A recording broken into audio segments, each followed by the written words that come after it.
Hello dear student, welcome. तभी export marketing में जो डॉक्यूमेंटेशन है तो इसका एक कॉमन पॉइंट बना लियो, तुमको इजी हो जाएगा। ओके, एकदम अच्छे से मैं तुमको इधर डायग्राम के साथ भी पढ़ा दूंगा ताकि तुमको डायरेक्ट रियलिटी में भी लगे कि एक्चुअली डॉक्यूमेंट होता क्या है, लिखने कैसे है। अब मान लो एग्जाम में आपको आ गया कमर्शियल इनवॉइस। ओके, तो कमर्शियल इनवॉइस का ये मीनिंग लिखना है, फिर उसमें डॉक्यूमेंट का नाम डालने का, पूरा ये सब डॉक्यूमेंट क्या क्या लगता है, फिर ये पूरा पॉइंट को एक्सप्लेन करा देने। तो मैंने जहाँ जहाँ डॉक्यूमेंट लिखा है ना, वो आपको क्या लिखना है, कमर्शियल इनवॉइस। तो कमर्शियल इनवॉइस क्या होता है, बिल होता है। क्या होता है, बिल होता है। मतलब कैसा है, एक जो है ना वो एक्सपोर्टर इंडिया का है, एक्सपोर्टर किधर का, इंडिया का, और माल खरीदने वाला किधर का, अमेरिका का, यूरोप का है। तो एक्सपोर्टर क्या करेगा, उसको माल बेचेगा ना, तो फिर अपन क्या बनाएंगे, देखिए इधर से बिल बनाएंगे। क्या बनाएंगे, उसको बिल।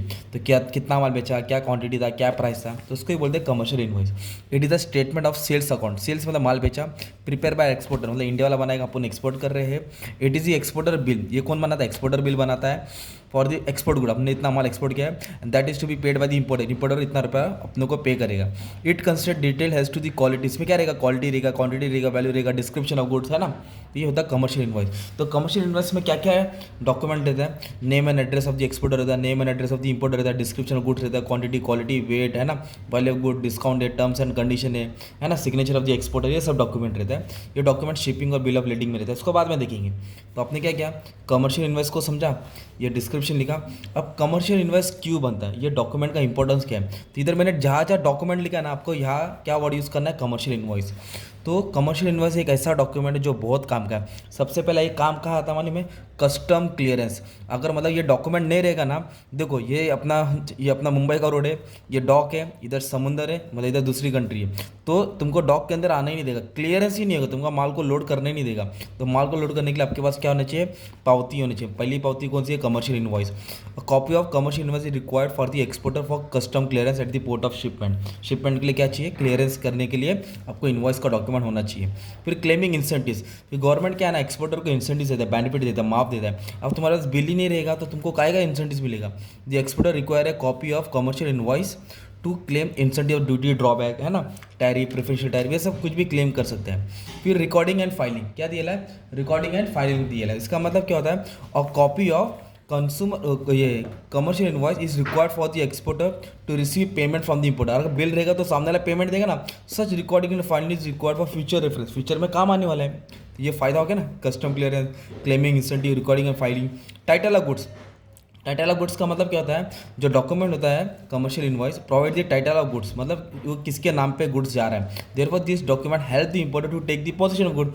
जब माल चेंबूर नाका से डॉक में जाएगा, डॉक से शिप में जाएगा, शिप से अमेरिका में जाएगा, तो अमेरिका को इंपोर्टर को मालूम होना चाहिए, हाँ भाई अब्दुल भाई ने माल भेजा, हाँ भाई मेरा ही माल है, ये देखो ना पावती है। ऐसा काम आता है। फिर लोडिंग ऑफ गुड्स, अगर ये पावती नहीं रहेगा, मतलब कमर्शियल इनवॉइस नहीं रहेगा, तो गुड्स को शिप में लोड ही नहीं कर सकते हम लोग। तो लोडिंग ऑफ गुड्स के लिए काम आता है।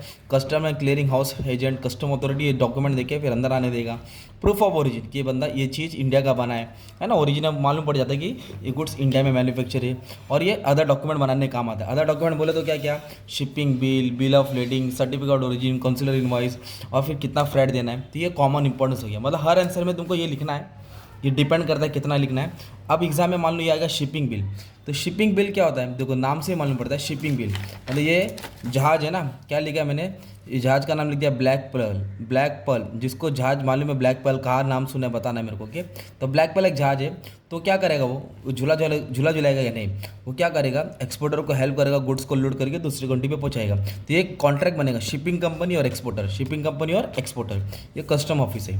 तो shipping bill is a document that contain detail about the goods been exported, जो गुड्स को हम लोग एक्सपोर्ट करने वाले हैं। This is the main document required by the custom authority.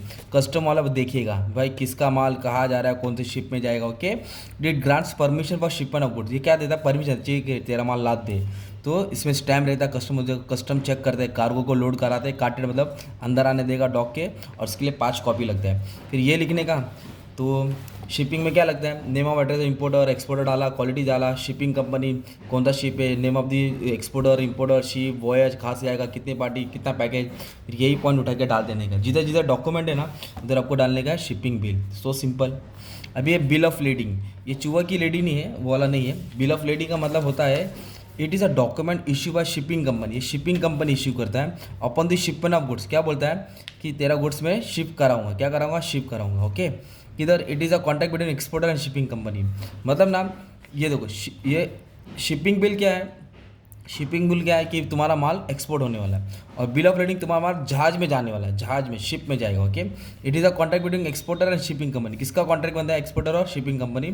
और इसमें क्या होता है? Carriage of good to be port of destination. मतलब शिपिंग क्या बोलेगा इंडिया वाले को कि तेरा माल है ना मैं लेके जाऊँगा, और जहाँ तू बोले वहाँ पहुँचा दूंगा। जो टापू पे बोल, जो जगह पे बोल, जो आइलैंड पे बोल, बुर्ज खलीफा पे बोल, अमेरिका हो, यूरोप हो, दुबई हो, तो शिपिंग कंपनी उसको माँ का बोलता है तेरा माल पहुँचा दूंगा। ओके, तो शिपिंग कंपनी माल पहुंचाने का वादा लेता है, उसको बोलते हैं बिल ऑफ लीडिंग। तो ये कॉन्ट्रैक्ट किसके बीच में है?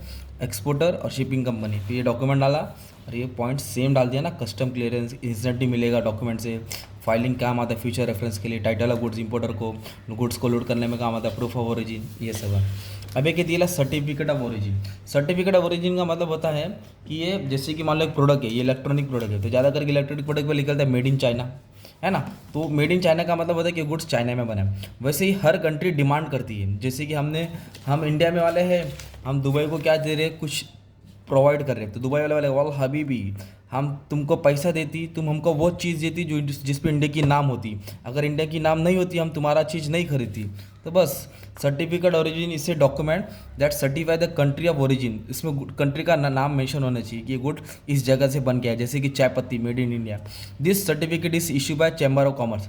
मतलब इंडिया के एक्सपोर्टर, इंडिया का जो चैम्बर ऑफ कॉमर्स है वो इश्यू करता है। It has follow with the importing countries regulation. जो भी इंपोर्टिंग कंट्री है वल हबीबी दुबई, वो बोलते हमको ये वाली चाय पत्ती होती, तो उनके हिसाब से इंडिया की चाय पत्ती होती, वो भी आसाम की होती, तो इसका रूल्स एंड रेगुलेशन के हिसाब से चीज़ पहुँचता है। फिर ये डॉक्यूमेंट का के लिए हेल्प करता है, ये डाल देने का पूरा नाम, ये कस्टम क्लियरेंस पॉइंट सेम डाल देने का जो पहले पढ़ा है ना। अभी क्लास है कॉन्सुलर इनवॉइस, ये इंपोर्टर के तरफ से होता है, इंपोर्टर की तरफ से। एक्सपोर्टर क्या करेगा भाई? माल तो रेडी करके रेट दे देगा ना। एक्सपोर्टर क्या करेगा? गुड्स तो बेचेगा, किसको गुड्स बेचेगा? इंपोर्टर को। पर इंपोर्टर क्या बोलेगा? हम इसको चेक करेगा। क्या करेगा? चेक करेगा। क्योंकि तुमने स्मगलिंग तो नहीं किया है, कुछ बोला है और कुछ दिया कुछ और है। तो consular invoice is a document that is required by some countries. कुछ कंट्रीज ये डिमांड कर रही है to verify the authenticity of goods कितना अच्छा है, उसमें मिलावट गरब चीज कुछ खराब चीज़ तो नहीं been exported. It helps to prevent smuggling को रोकने के लिए काम किया जाता है, डॉक्यूमेंट बनाया जाता है। एक्सपोर्टर को एक डॉक्यूमेंट और लेना पड़ता है। इंपोर्टर कंट्री से, इंडिया को जिस कंट्री में इंपोर्ट करना उससे ये इन्वॉइस कॉन्सुलर इन्वॉइस लेना पड़ेगा, उसको फिर फीस लगेगा ना भाई।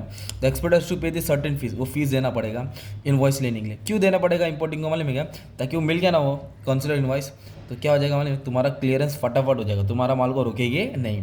तो एक अच्छे से बता दिया इन्वॉइस क्या होता है, consular, certificate of origin, bill of leading, shipping bill, commercial invoice, ये उसका डॉक्यूमेंट होता है। जहाँ जहाँ डॉक्यूमेंट है, अभी मान लो एग्जाम में बिल ऑफ लीडिंग है, तो इधर लिखेंगे copy of bill of leading, है ना, copy of bill of leading, this bill of leading helps ये, है ना। तो इस तरह मैंने तुमको लिए क्या कर दिया बच्चा, सबका मालिक एक आंसर वाला बना दिया, एकदम वन साइड बना दिया, अच्छे से बना दिया। सबका मालिक एक है। अगर तुमको आंसर अच्छा लगा ना तो एक बात बोलता, आप लोग प्यार से गुरु दक्षिणा पे कर सकते हैं। तो आप लोग फ़ोन पे, ये नंबर पे फ़ोन पे कर देना, गूगल पे का स्कैनर मेरा नहीं चल रहा है, तो फ़ोन पे या पे कर देना। खुशी से देना रहेगा तो, नहीं देना रहेगा तो नो प्रॉब्लम, तुम्हारी मर्जी है। ये डायग्राम कैसे लगा वो बता देना, ओके। डायग्राम तो थोड़ा बहुत तुमको हेल्प हुआ रहेगा, ताकि कैसे है ना बच्चों को थोड़ा अगर प्रैक्टिकली समझा देगा तो और अच्छे से रहेगा, okay. Thank you very much and all the best for exam. Love you all, दुआ में याद रखना।